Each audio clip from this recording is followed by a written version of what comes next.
Turn with me to Psalms 84. भजन संहिता उसका 84 chapter, Psalms 84. Yeah. We'll read from verse 1 onwards. हम पहले वचन से आगे पढ़ेंगे. Let's go. 1, 2, 3, start. How lovely is your dwelling place, O Lord of hosts. My soul longs, yes, faints, for the courts of the Lord. My heart and my flesh sing for joy to the living God. Even the sparrow finds a home, and the swallow a nest for herself, where she may lay her young. At your altars, O Lord of hosts, my King and my God. Blessed are those who dwell in your house, ever singing your praise. Blessed are those whose strength is in you, in whose heart are the highways to Zion. As they go through the valley of Baca, they make it a place of springs. The early rain also covers it with pools. They go from strength to strength. Each one appears before God in Zion. O Lord, God of hosts, hear my prayer. Give ear, O God of Jacob. Behold our shield, O God. Look on the face of your anointed. For a day in your courts is better than 1,000 elsewhere.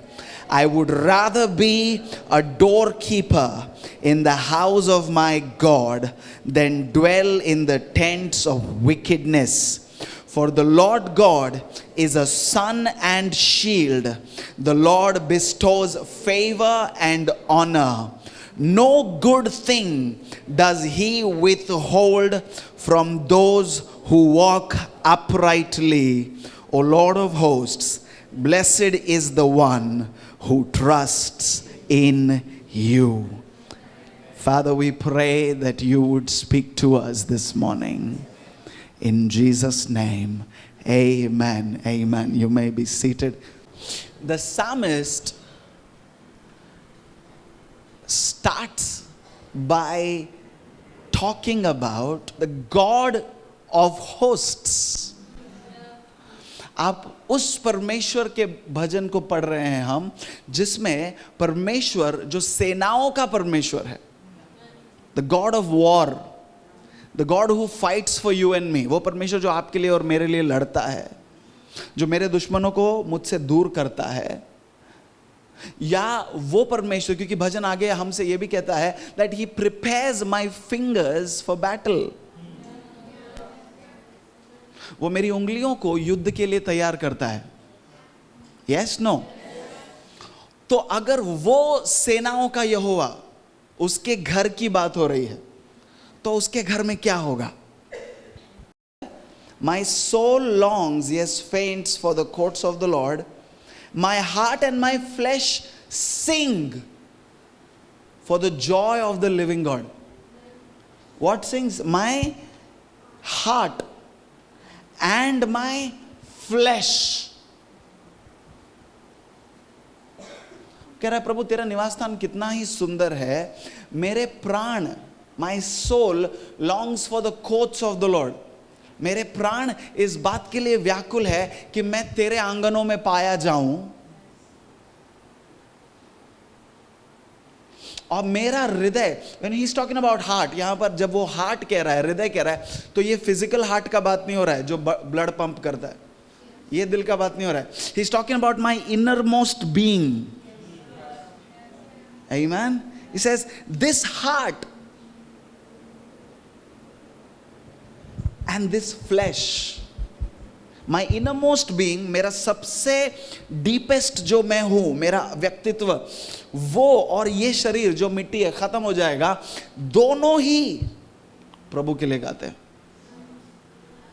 So in your worship, your body is not excluded. तुम्हारी आराधना में से तुम्हारा शरीर निकाल दिया नहीं गया है.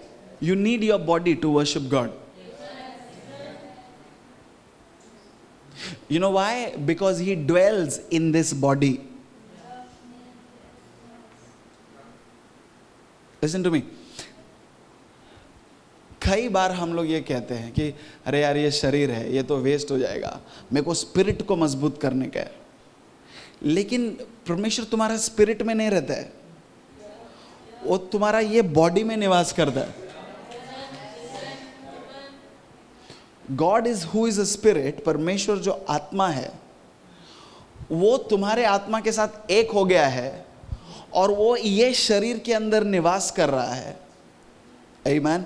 तो ये शरीर अच्छा था बोल के वो निवास नहीं किया, वो आने के वजह से,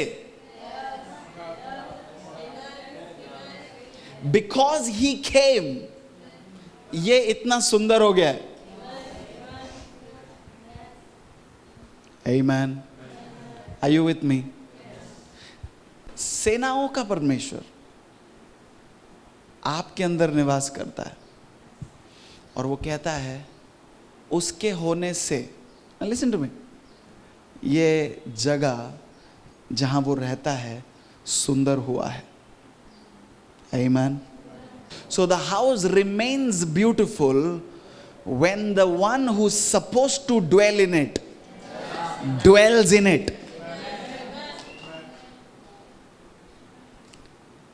तो कल्पना करो अगर यीशु मसीह ने मेरा उद्धार करके, मेरे पापों को क्षमा करके मुझको बोलता होता, अभी जा, मैंने तेरे को सुंदर बना दिया, मेरे लहू से तुझको धो के साफ कर दिया, तू पवित्र हो गया है, तू धर्मी बन गया है, अभी जा, तो ये घर खाली रह जाता था. क्योंकि जिसने सुंदर बनाया वो रह नहीं रहा है. उसके रहने के वजह से ही मैं सुंदर हो सकता हूं. आमीन. उसके होने के, because of, it is because of him that there is beauty in me. Hallelujah. See, heaven is heaven because of the presence of Jesus. स्वर्ग इसलिए स्वर्ग है क्योंकि यीशु मसीह वहां पर है. अगर यीशु मसीह वहां नहीं होकर नरक में रहे ना, तो नरक भी स्वर्ग हो जाएगा. क्योंकि स्वर्ग वहां है जहां यीशु मसीह है.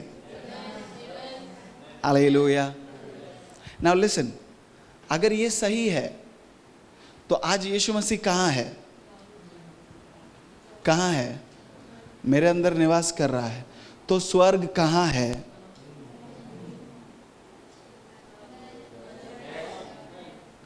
तो मैं स्वर्ग जा नहीं रहा हूं. आपका कंफ्यूजन खत्म करता हूं.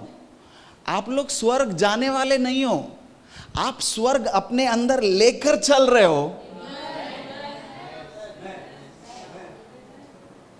And that's why the psalmist says, "Oh Lord, how beautiful is your dwelling place."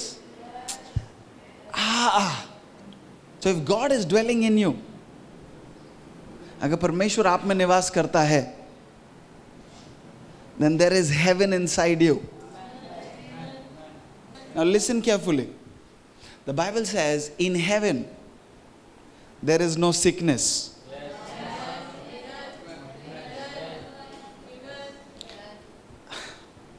The Bible says there he will wipe away all our tears. There is no more bondage. There is no more curse. Because the God who fought all sickness, all curses, all bondages, now lives where? So what does that tell me? That sickness cannot dwell in my body. Curses cannot exist in my house anymore. Bondages and lies of the enemy cannot overtake me anymore. Because hey, listen, God is not somewhere far away. परमेश्वर मुझसे कहीं दूर नहीं है, वो मेरे अंदर ही है. उसका निवास स्थान मैं हूं और ये जगह बहुत सुंदर है. Hallelujah. I am here to tell you, you are beautiful.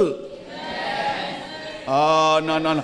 Let me talk to you. Listen, तुम लोग को भरोसा नहीं हो रहा. मैं ये बताने के लिए आया हूं तुमको, तुम बहुत सुंदर हो.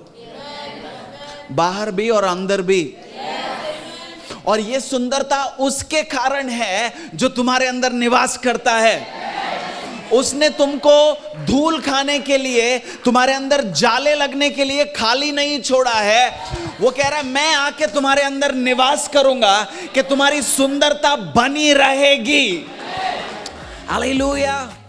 Thank you for watching the video. We hope you were blessed. Do like, share and subscribe. And don't forget to leave a comment below. God bless.